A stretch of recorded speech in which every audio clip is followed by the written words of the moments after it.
Categorical denial دیکھیے، تم میں سے کوئی شخص مومن نہیں ہو سکتا جب تک کہ اپنے بھائی کے لیے بھی وہی شے پسند نہ کرے جو اپنے لیے کرتا ہے۔ اس سے اونچی اخلاقی تعلیم کیا ہوتی؟ لیکن اس کا مفہوم عام طور پر محدود سمجھا جاتا ہے کہ آپ اچھا پہننا چاہتے ہیں تو اپنے بھائی کو بھی اچھا پہنائیں، آپ اچھا کھانا چاہتے ہیں تو بھائی کو بھی اچھا کھلائیں۔ سب بھائی بھی ایک حقیقی بھائی ہے، ایک چچا زاد بھائی ہے، ایک بھائی جو ہے وہ دادا کی نسل سے چل کر بھائی بن گیا، یہ تو پھیلتا جائے گا۔ ہر انسان دوسرے انسان کا بھائی ہے، کم سے کم ہر مسلمان دوسرے مسلمان کا بھائی ہے، دائرہ تو پھیلتا جائے گا۔ لہذا ایک طرف تو گویا کہ لوگوں کی طرف خیر اور بر، تبرع، اس کی تلقین ہو گئی، لیکن اصلاً یہ حدیث ہم نے خاص طور پر جو کوٹ کی ہے وہ کس اعتبار سے؟ یہ دعوت دین کے لیے بنیادی موٹیو۔ آپ نے اگر دین کو اپنے لیے پسند کیا ہے اور آپ اپنے بھائی کو اس کی دعوت نہیں دے رہے تو آپ میں ایمان کی رمق نہیں، آپ نے خود اپنے آپ کو جہنم سے بچنے کا تو سامان کر لیا ہے اور اپنے بھائی کو جہنم کی طرف جاتے دیکھ رہے ہیں، اور ٹک ٹک دیدم دم نہ کشیدم، ایمان کا یہ رمق نہیں۔ لا یؤمن احدکم، یہ دعوت کا سب سے بڑا موٹیو، میرے بھائی، میری اولاد، میرے رشتہ دار، میری قوم، دائرہ وسیع ہوتا جائے گا۔ تنظیم اسلامی کا جو ہمارا تاسیسی قرارداد، اس کی پھر تشریحات ہو، ہر شخص کو داعی ہونا چاہیے، اور دعوت کا دائرہ قو انفسکم، اس کے بعد واہلیکم، اس کے بعد اپنا کنبہ قبیلہ، یا اس کے بعد اپنی قوم، یا قوم اعبدوا اللہ، اس کے بعد پوری نوع انسانی ہے۔ یہ سب سے بڑی خدمت خلق ہے، اس لیے کہ کھانا پینا پہننا یہ تو صرف اس دنیا سے متعلق ہے، جو آخری زندگی ہے، آخرت کی زندگی ہے، ابدی زندگی ہے، ہمیشہ کی زندگی ہے، اس کے خیر اور اس کی بھلائی میں آپ دوسروں کو شریک نہیں کرنا چاہ رہے، پوری طرف سے ایڑی چوٹی کا زور لگا دے تو کوئی ریجیکٹ کرتا ہے تو وہ اس کے دل میں ہے، اس کی جواب دہی وہ خود اللہ کے ہاتھ کرے گا۔ لیکن اگر آپ نہیں کر رہے ہیں تو آپ اس حدیث کی زد میں آ جائیں گے، لا یؤمن احدکم حتی یحب لاخیہ ما یحب لنفسہ۔ اب ایک حدیث آ رہی ہے کہ جو اسلام کے قانونی نظام کی ایک اہم ترین شق ہے۔ عن ابن مسعود رضی اللہ تعالی عنہ قال قال رسول اللہ صلی اللہ علیہ وسلم لا يحل دم امرئ مسلم الا باحدى ثلاث السيب الزاني والنفس بالنفس والتارك لدينه المفارق للجماعة، رواہ البخاری و مسلم۔ یہ بھی پھر روایت کے اعتبار سے بہت اونچی حدیث۔ نہیں حلال ہے کسی مسلمان کا خون، یعنی خون بہانا، اس کی جان لینا حلال نہیں ہے۔ لا یحل دم امرئ مسلم، کسی مسلمان انسان کا خون جائز نہیں ہے، خون بہانا، قتل کرنا جائز نہیں ہے، الا باحدى ثلاث، سوائے تین میں سے کسی ایک شکل کے۔ السیب الزانی، شادی شدہ زنا کرنے والا یا زنا کرنے والی، رجم، ظاہر بات ہے پتھر ماریں گے تو سر پھوٹے گا اور جسم کے اوپر لگے گا، خون بہے گا، مارنا ہے۔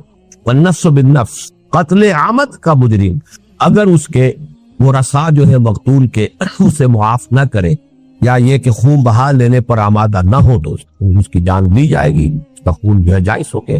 والتارک لدینہ، اور دین کو چھوڑ دینے والا مرتد، المفارق للجماعہ، جو جماعت کے اندر مفارقت پیدا کر رہا ہے، تفرقہ ڈال رہا۔ یہ جو ہے تین شکلیں، یہ ہے مسلمان کے قتل۔ چوتھی شکل ہے کسی کافر حربی کے قتل، چنانچہ جو بھی ہمارے سورہ فرقان کے آخری رکوع میں بھی آتا ہے، والذین لا يدعون مع اللہ الہا آخر ولا يقتلون النفس التي حرم اللہ الا بالحق ولا يزنون۔ تو قتل جو ہے بالحق وہ صرف چار شکلیں ہیں۔ کافر بھی یہ نہیں کہ جس کافر کو جب چاہو قتل کر دو، کافر حربی ہو، جس کے ساتھ جنگ ڈکلیئرڈ ہو، حربی کافر، اور اس کے بعد مسلمان جو ہے وہ تین شکلوں میں سے ایک۔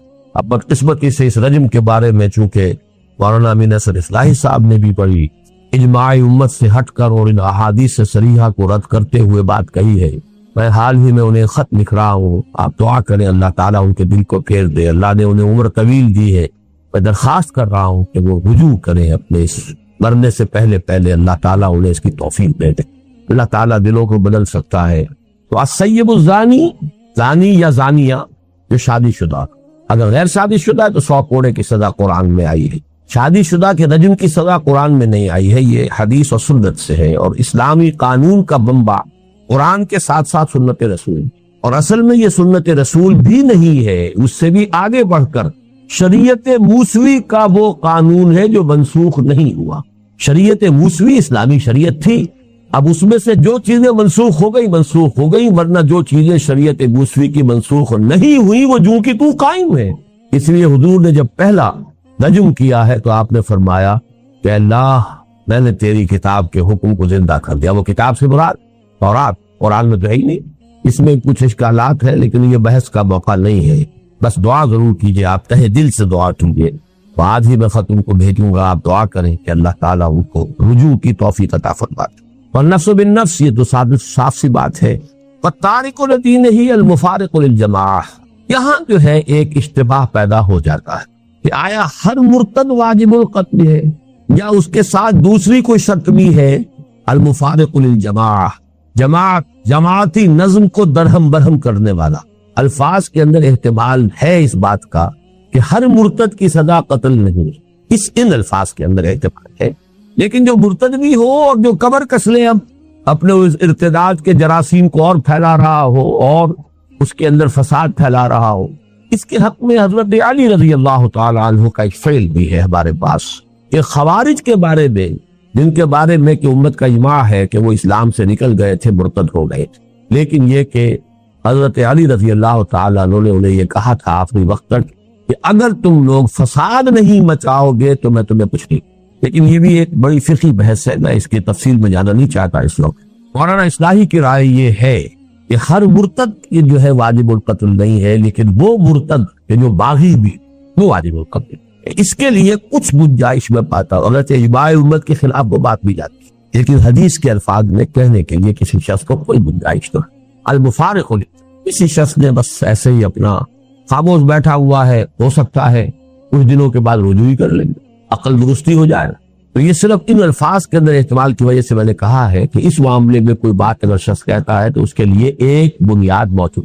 عن ابی ہریرہ رضی اللہ عنہ ان رسول اللہ صلی اللہ علیہ وسلم قال من كان يؤمن بالله واليوم الآخر فليقل خيرا أو ليصمت ومن كان يؤمن بالله واليوم الآخر فليكرم جاره ومن كان يؤمن بالله واليوم الآخر فليكرم ضيفه رواه البخاری ومسلم۔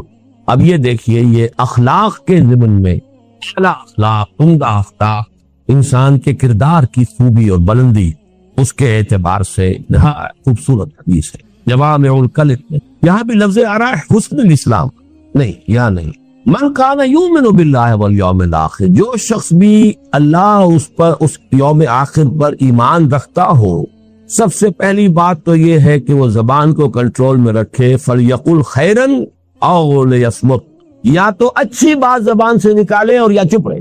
یہ ہم پڑھ چکے ہیں نا حضرت معاذ کی روایت میں، سکلت کا امو کا یا معاذ، یہ زبان پہ جو حصائد السنہ ہے یہی تو سب سے زیادہ جہنم میں لے جانے والے، کنٹرول۔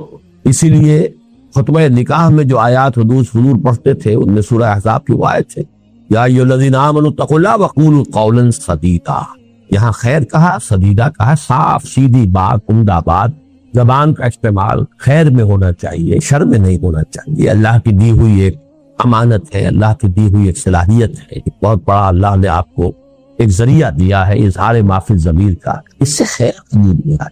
من کان یؤمن باللہ والیوم الآخر فلیقل خیرا او لیصمت، خاموش رہے، بولنا تو ضروری ہے۔ اسی لیے من صمت نجا، جو خاموش رہا اس کی نجات ہو جائے گی۔ مطلب جو کم سے کم گویا ہو وہ گویا کہ زیادہ سے زیادہ محفوظ ہے۔ زیادہ جو ہے گویائی جو ہے وہ یاوہ گوئی کے اوپر کی طرف بھی انسان کو لے جا سکتی ہے، بسیار گوئی جو ہے اس میں اندیشے زیادہ ہیں۔ کم گو ہونا یہ در حقیقت میچورٹی کی دلیل ہے، آدمی میچور ہے۔ ومن کان یؤمن باللہ والیوم الآخر فلیکرم جارہ، اور جو شخص بھی اللہ اور اس کے اور آخر پر ایمان رکھتا ہو۔ اب دیکھیں یہاں پر ایمان بالرسول کا ذکر نہیں ہو رہا، کیوں نہیں ہو رہا؟ ایک تو چونکہ حضور خود کہہ رہے ہیں تو بار بار اپنے اوپر ایمان کو ریپیٹ کرنا یہ بھی ایک بامروت انسان کے لیے ذرا کوفت کی چیز۔ دوسری بات کیا ہے کہ یہاں موٹیو کی ہو رہی ہے، موٹیو دو ہی ہے، اللہ کو راضی کرنا، آخرت کی سزا سے بچنا۔ اعمال میں وہ جو آیت البر کا جو درس ہے ہمارا درس نمبر 2، کہ نیکی کا موٹیو وہ ایمان باللہ اور ایمان بالآخرت سے متعلق ہے، نیکی کی فورم اور اس میں توازن یہ ایمان برسالت سے، تو یہاں موٹس کی بات ہے۔ ومن کان یؤمن باللہ والیوم الآخر فلیکرم جارہ، اب اس پر لازم ہے کہ وہ اپنے پڑوسی کا اکرام کرے، عزت کرے، احترام کرے، اس کی عزت نفس کو مجروح نہ کرے۔ وہ غریب ہے تو ایسا نہ ہو کہ تمہارے عللو تللو سے اس کا دل مجروح ہو، اس کے بچوں میں احساس محرومی پیدا ہو۔ یہ وجہ کہ فرمایا کہ اگر اپنے بچوں کے لیے پھل لے کر آؤ تو اپنے پڑوس میں ضرور بھیجو، اور اگر اتنے ہی کم لا سکتے ہو کہ نہیں بھیج سکتے تو کم سے کم چھلکے دروازے کے باہر رکھے دے۔ پڑوسی کا بچہ نکلے گا باہر اور اسے معلوم ہو کہ اس گھر میں آج آم کھائے، اب وہ احساس جو ہے محرومی کا اس میں شدت سے پیدا جا کر کہیں دور پھینکاؤ۔ اس درجے باریک بینی کے ساتھ جو ہے یہ اخلاق حسنہ کی تلقین محمد رسول اللہ صلی اللہ علیہ وسلم۔ ومن کان یؤمن باللہ والیوم الآخر فلیکرم ضیفہ، اور جو کوئی بھی ایمان رکھتا ہو اللہ پر اور یوم آخر پر، اس کے لیے لازم ہے کہ اپنے مہمان کی عزت کرے، اس کا اعزاز کرے، اس کا اکرام کرے۔ یہ جو مہمان نوازی ہے اصل میں یہ بھی حسن الاخلاق میں سے ہے، اور واقعہ یہ ہے کہ جب تک تمدن فاسد نہیں ہو جاتا، چاہے کوئی معاشرہ کافرانہ ہو، لیکن ابتدائی شکل میں جب بھی معاشرہ ہوتا ہے نیسنٹ، جبکہ ابھی پولیوشن نہیں ہوئی ہوتی، اور یہ بڑے بڑے شہر جو ہیں ان میں آ کر یہ چیز ختم ہو جاتی ہے، بڑے بڑے شہروں میں مہمان مصیبت نظر آنے لگتا۔ اس کی وجوہات ہیں، دیہات میں کوئی کبھی جائے گا شاذ، اور شہر میں تو لوگ آتے رہتے ہیں، اپنا یہ کام ہے، اپنا وہ کام ہے، آئے اپنے کام سے آپ کے یہاں تشریف لے آئے ہیں۔ اب آپ روزانہ جو ہے وہ لوگوں کی ضیافت کر کے تو آپ کا تو بیڑا غرق ہو جائے گا، ٹائم ختم ہوتا ہے، آپ کے خرچ ہوتے۔ اسی لیے حضور کی ایک حدیث میرے ذہن میں اس کا متن نہیں ہے کہ آپ نے بڑے شہر بنانے سے روکا، شاید 5 لاکھ کی غالباً آبادی آپ نے کسی حدیث میں ہے معین کی ہے، اس کے بعد شہر اور بسایا جائے، اس سے آگے شہر نہیں ہونا چاہیے، اور اس پر عمل کیا جرمنز نے۔ انہوں نے اس طرح پھیلایا ہے اپنے ملک کے اندر انڈسٹری کو، کہیں کنسنٹریشن، ایک جگہ پر ایک انڈسٹری ہے، وہیں پر ایک شہر ہے، وہیں پر ان کے ساری سیوکس جو ایمینٹیز ہیں وہ فراہم کر دی گئی ہیں، وہیں مارکیٹ ہے، وہیں سب کچھ ہے، وہ ایک یونٹ بن گیا۔ اب 10 میل چلے جائیے، اس کے بعد بھی اور آتا ہے، پھر 10 میل چلے جائیے، یہ نہیں کہ کلسٹر آف انڈسٹریز ہے، اور وہاں پر پھر جو حالات ہوتے ہیں اور پھر جو گندگیاں پیدا ہوتی ہیں، کوئی پڑوسی دوسرے پڑوسی کا نہ پرسان حال ہے نہ جاننے والا ہے۔ 1 کروڑ کا شہر ہو، آپ دیوار بیچ کے پڑوسی سے سال ہر سال کا کبھی الیگ سلیگ بھی نہیں ہوتی، نانی معلوم نہیں ہوتی، تو یہ در حقیقت حضارت جس کو کہتے ہیں اور مدنیت مدینہ شہر سے ہے، یہ شہری زندگی کی لعنتوں میں سے ایک لعنت۔ جب تک وہ دیہاتی فطری زندگی ہوتی ہے تو مہمان نوازی انسان کے فطرت کا ایک وصف ہے۔ آدمی جو ہے خود روکھی روٹی کھا لے گا، مہمان کو چپڑی رون دے گا، پراٹھا دے گا، خود کسی وقت کاکا کر لے گا، مہمان کو دے گا، فَلْيُكْرِمْ ضَيْفَهُ، سے چاہیے کہ اپنے ضیف کا وہ ہے وہ اکرام کرے۔ عن ابی ہریرہ رضی اللہ عنہ ان رجلا قال للنبي صلی اللہ علیہ وسلم اوصنی قال لا تغضب فردد مرارا قال لا تغضب، رواہ البخاری رحمہ اللہ۔ صحیح بخاری کی روایت ہے حضرت ابو ہریرہ سے رضی اللہ تعالی عنہ، ایک شخص نے حضور سے درخواست کی کہ حضور مجھے کوئی وصیت فرمائیے، نصیحت فرمائیے، مجھ سے کوئی بات فرمائیے ایسی جسے میں پلے باندھ دوں۔ فرمایا لا تغضب، دیکھو غصہ مت کیا۔ انہوں نے فرمایا پھر کچھ اور، پھر ارشاد فرمائیے کچھ اور، لا تغضب، بار بار اس نے یہ کہا، حضور یہ فرماتے رہے لا۔ اس قسم کی احادیث کے بارے میں ایک بات نوٹ کر لیجئے، میری کنٹریبیوشن یہی ہے کہ میں ان احادیث کے ضمن میں جو فہم حدیث کے جن بنیادی چیزیں ہیں ان کو میں مختلف حوالوں سے مختلف احادیث کے ضمن میں آپ کے سامنے لا رہا ہوں، اور ان کے نہ ہونے کی وجہ سے بڑے اشکالات پیدا ہو۔ دیکھیے، ایک ہوتی ہیں جنرلائزڈ قسم کی باتیں، عموم کے ساتھ سب لوگوں کے لیے وہ مفید ہو، سب لوگوں پر اپلیکیبل ہو۔ ایک ہوتی پی پی کالز، یا یہ کہ پرٹیکولر پرسن پریسکرپشن۔ اب ایک شخص جو ہے وہ ملیریا کا مریض ہے تو ملیریا کی دوا دی جائے گی، ایک ٹائیفائڈ کا مریض ہے تو ٹائیفائڈ کی دوا دی جائے گی۔ حفظان صحت کے اصول بیان کیے جائیں گے، سب کے لیے بیان کیے جائیں گے۔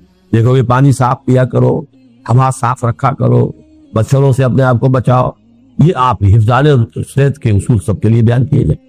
لیکن جب پرٹیکولر پرسن سامنے آ جاتا ہے، خاص اس کے مزاج سے واقف ہو کر بات کہنا، یہ در حقیقت اس نوع کی حدیثوں میں سے۔ ویسے تو یہ اس کا عموم کا پہلو بھی ہے، انسان مغضوب الغضب نہیں ہونا چاہیے، فوراً غصے میں آ جائے، مشتعل ہو جائے، یہ بھی ایک نفاق کی علامت ہے۔ لیکن اس شخص کو جو بار بار یہی فرما رہے ہیں، معلوم ہوتا ہے کہ آپ کو اندازہ تھا کہ وہ شخص جو ہے وہ اس کے مزاج کے اندر یہ غصے کا پہلو جو ہے وہ زیادہ ہے. تو یہ ہے اصل میں پرٹیکولر پرسن کے لیے پرسکرپشن. پی جیسے پی کال ہوتی ہے آپ کی, یہ پرسکرپشن جو ہے یہ خاص, آگے ایک اور آئے گی بات, وہ ہے جنرل پرسکرپشن. لیکن یہ لا تغضب, اس میں بھی عمومیت ہے. غضب مغلوب الغضب ہو جانا بہرحال بہت بڑی برائی ہے, لیکن یہاں جو ہے خاص طور پر محسوس ہوتا ہے کہ اس شخص کے اندر یہ بات تھی. اسی پر قیاس کر لیجئے کہ مختلف اوراد وغیرہ جو حضور نے لوگوں کو بتائے, یہ کر لیا کرو, یہ پڑھ لیا کرو. اب ان میں سے ایک ہے جنرلائزڈ, مثلا تسبیح فاطمہ, ہر نماز کے بعد یہ 33 مرتبہ سبحان اللہ, 33 مرتبہ الحمدللہ, 33 یا 34 مرتبہ اللہ, یہ عام. کسی کو آپ نے کچھ اور بتا دیا, کسی کو کچھ اور بتا دیا. اب کوئی شخص اگر ان سب کا اہتمام کرنے بیٹھے گا تو وہی دھندا رہ گیا اس کا, وہ عدم توازن پیدا ہو جائے. اس کے اندر بھی وہ پرٹیکولر پرسنل پرسکرپشن جو ہے وہ شامل ہوتے, جیسے کہ صوفیہ کرتے ہیں. صوفیہ کے بھی اصل میں اوراد جو ہے جو انہوں نے وضع کیے تھے وہ بھی ایک پرٹیکولر دور سے متعلق چیزیں, جن چیزوں کا غلبہ ہو گیا تھا اس کے اعتبار سے انہوں نے تجویز کر دیے. اب وہ بن گئے کہ وہ گویا کہ ان کی ایک روایت ہے اور وہ ان کے شعار میں سے ہو گئے, وہی طریقے اختیار کریں. تو مستقل چیزیں تو صرف جنرلائز جو اورات یا اذکار حضور سے ہیں, جو بھی مختلف اعمال ہیں زندگی کے کرتے ہوئے, شیشہ دیکھو تو یہ دعا, بیت الخلاء میں داخل ہو تو یہ دعا, باہر نکلو یہ جنرلائز. اور یہ وہ چیزیں ہیں جس میں وقت لگتا ہی نہیں, تو آدمی کام وہی کرتا ہے اور دماغ کہیں جو ہے وہ شیطان کے پاس گروی رکھا ہوا ہے, یا یہ کہ آپ نے اس وقت اللہ کو یاد کر لیا اور وہ ذکر کیا حضور کے الفاظ کے ذریعے سے, تو دو نسبتیں حاصل ہو گئی کہ اللہ سے بھی نسبت ہو گئی کہ اللہ کو یاد کیا, اور چونکہ اس الفاظ سے یاد کیا جن سے حضور یاد فرماتے تھے, تو نسبت جو ہے رسول کے ساتھ ہی حاصل ہو گئی. ورنہ دماغ خالی رہے گا, کام تو کریں گے نا, آخر بیت الخلاء میں تو جانا ہی ہے, نکلنا ہی ہے, بازار میں جانا ہی ہے, واپس آنا ہی ہے, گھر سے نکلنا ہی ہے, گھر سے داخل ہونا ہی ہے, لیکن ایسے کپڑے بدلے ہیں, شیشہ دیکھا ہے. ان ساری چیزوں کے اندر اور آج یہ جنرلائزڈ, یہ ہر شخص کر سکتا, لیکن ایک یہ کہ اس طرح پڑھ لیا کرو, یوں کر لیا کرو, اس کے اندر دیکھنا چاہیے کہ اس میں کوئی پرٹیکولر پرسنل پریسکرپشن کے پہلو ہو سکتے ہیں. اس پہلو سے یہاں پر اس حدیث کے اندر اس اصول کو سمجھتے ہیں. عن ابی یعلا شداد ابن اوس رضی اللہ عنہ عن رسول اللہ صلی اللہ علیہ وسلم, حضرت شداد ابن اوس رضی اللہ تعالی عنہ جن کی کنیت ہے ابو یعلا, وہ روایت کرتے ہیں اللہ کے رسول سے صلی اللہ علیہ وسلم, ان اللہ کتب الاحسان علی کل شیء, اللہ تعالی نے احسان لازم کر دیا ہے ہر معاملے. اب یہاں احسان کس معنی میں آ رہا ہے؟ ایک احسان ہوتا ہے کسی پر احسان کرنا, اس کی کوئی تکلیف رفع کرنا, اس کی کوئی ضرورت پوری کرنا, اس کی کوئی خدمت بجا لانا, یہ احسان ہے, آپ کا مجھ پر احسان ہے, فلاں نے فلاں پر احسان کیا ہے. ایک احسان خود اپنی جگہ پر حسن سے بنا ہے, جو کام کرو خوبصورتی سے کرو, اور وہ احسان اسلام جو ہے تمہاری, اسلام پر تمہارا عمل خوبصورتی کے ساتھ. ایک ہے نماز جیسے ہوئی مارے بانے پڑھ لی ہے, ٹکرے مار لی ہے, نماز تو چلیے شاید ہو ہی گئی ہو, خوبصورت نماز تو نہ ہوئی نا. تمہاری نماز خوبصورت ہونی چاہیے, تمہارا ہر جو ہے فعل جو ہے اس کے اندر حسن ہونا چاہیے. یہ گویا کہ جسے جلال اور جمال کہتے ہیں, تو جمال کا پہلو بھی ہر شے کے اندر جو ہے. اب اس کی مثال دیکھیے, فَإِذَا قَتَلْتُمْ فَأَحْسِنُوا الْقَتْلَ, قتلہ اگر قتل کرنا ہے تو خوبصورتی سے قتل کرو. اسی لیے یہ جلاد پیشہ بنا ہے. عام آدمی سے کہا جائے اس کی گردن مار دو تو گردن مارے گا, تو ممکن ہے کہ وہ آدھی کٹے آدھی نہ کٹے اور وہ تڑپے. یہ پیشہ کیوں بنا ہے؟ اس کی گردن مارنی ہے, ایک ہی واٹ کے اندر اس سے اتنی مشق ہوتی ہے. اور یہ سعودی عرب میں اب بھی ہوتا ہے, میدان العدل میں. یہ نہیں کہ اب وہ بکری کو ذبح کرنا ہے, اب وہ کھلی چھری لے لیے, رگڑے جا رہے ہیں, وہ اپنے جو ہے بیچاری جو ہے اس کی جان کے اوپر بنی ہوئی ہے. آپ ایک چھری کریں تاکہ یہ کہ ایک دو مرتبہ کے اندر اس کی وہ منزل جو ہے وہ اس میں سے اتر جائے. قتل تو کرنا ہے, ذبح تو کرنا ہے, لیکن اس میں بھی حسن خوبی, حسن ادا, حسن عمل, اس کو ملحوظ رکھو. ان اللہ کتب الاحسان علی کل شیء فاذا قتلتم فاحسنوا القتلۃ واذا ذبحتم فاحسنوا الذبح وليحد احدكم شفرته, اور چاہیے کہ تم میں سے ہر شخص اپنی چھری کو تیز کر لیا کرے. ولیرح ذبیحتہ, اور اپنے ذبیحے کو راحت پہنچائے. یعنی ورنہ یہ کہ اس کے لیے جو ہے وہ کس قدر کوفت کا, اس کے لیے اس کے بھی احساسات ہیں, اس کی بھی جان ہے. جتنی کم سے کم مدت اس پر اس کیفیت میں گزرے, یہ اس کا احسان. تو اسلام کا احسان وہ ہے ان تعبد اللہ کانک تراہ فإن لم تکن تراہ تراہ. عن ابی ذر جندب بن جنادہ و ابی عبد الرحمن معاذ بن جبل رضی اللہ عنہما عن رسول اللہ صلی اللہ علیہ وسلم. حضرت ابو ذر جو ہے وہ اپنی کنیت ہی سے مشہور ہے. یہ آج میں پہلی مرتبہ نام بھی پڑھ رہا ہوں آپ کا. جندب بن جنادہ، جنادہ کے بیٹے جندب جن کی کنیت ابو ذر رضی اللہ تعالی عنہ. وہ عبد الرحمن معاذ ابن جبل، جو ابی عبد الرحمن معاذ ابن جبل، اور حضرت معاذ ابن جبل جو ابو عبد الرحمن ہے رضی اللہ عنہما، ان دونوں سے اللہ راضی ہو جائے. کون سے دونوں؟ ابو ذر اور حضرت معاذ. اب دیکھیے ابو ذر کا نام کسی کو معلوم نہیں، صرف کنیت معلوم ہے ابو ذر. معاذ ابن جبل کا کنیت کسی کو معلوم نہیں، نام معلوم ہے معاذ ابن جبل. لیکن یہ دو راوی ہیں، دو صحابی ہیں کہ جو روایت کر رہے ہیں. عن رسول اللہ صلی اللہ علیہ وسلم قال اتق اللہ حیث ما كنت واتبع السیئۃ الحسنۃ تمحها وخالق الناس بخلق حسن. رواه الترمذی وقال حدیث حسن وفی بعض النسخ حسن صحیح. یہ امام ترمذی نے اس کو روایت کیا ہے. بعض نسخوں میں تو اس کو حدیث حسن صرف کہا ہے اور بعض میں حدیث حسن صحیح کہا ہے. یہ روایت کے درجے کے اعتبار سے ہے. اب یہ تین اس میں ہدایات آئی ہیں جوامع الکلم. تین، پہلی بات اتق اللہ حیث ما کنت، جہاں کہیں بھی ہو اللہ کا تقوی جو ہے وہ تم سے چھوٹنے نہ پائے. ایک اور حدیث میں آتا ہے تقوی اللہ فی السر والعلانیہ، چاہے تم کہیں چھپے ہوئے ہو اور چاہے لوگوں کے اندر سامنے موجود ہو، ہر حال میں تقوی. یہ نہیں کہ خلوت میں کچھ اور ہے جلوت میں کچھ اور ہے. اتق اللہ حیث ما کنت، جہاں بھی ہو اللہ کا تقوی اپنے دل میں موجود ہے. وَاتَّبِعِ السَّيِّئَةَ الْحَسَنَةَ تَمْحُوهَا، اور برائی کے پیچھے بھلائی کو لگا دو جو اسے محو کر دے گی. یہ قرآن مجید کی آیت ہے نا، ان الحسنات یذہبن السیئات. اور یہاں در حقیقت سیئات سے مراد صغیرہ گناہ ہے. کبیرہ گناہ تو توبہ کے بغیر نہیں ہوگا.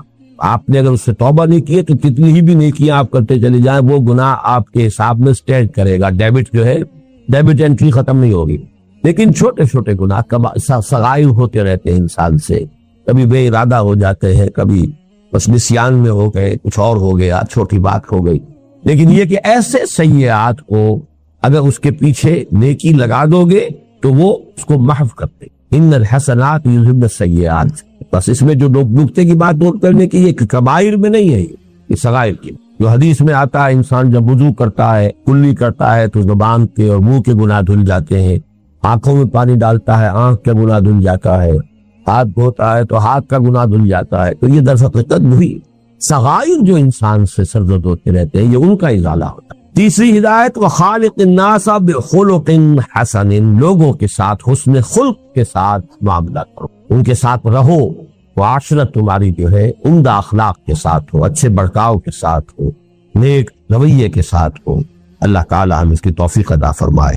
اس حدیث کو میں چھوڑ رہا ہوں. 19 یہ ہے وہ جو کہ تصوف کی حدیثوں میں سے. اب آئیے الحدیث العشرون عن ابی مسعود عقبۃ بن عمرو الانصاری البدری رضی اللہ عنہ.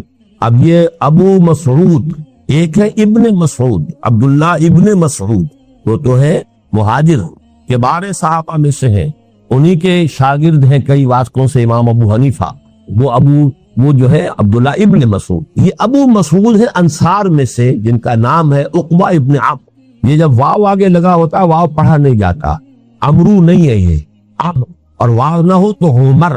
یہ لفظ رکھیے، عمر ابن الخطاب، عمرو ابن العاص. عمرو ابن العاص کے درمیان واو ہوتا ہے لیکن واو پڑھا نہیں جاتا. عمرو ابن العاص، عمر ابن الخطاب، وہ عمر ہے یہ عمرو، تو ان کا نام بھی عمرو ہے الانصاری.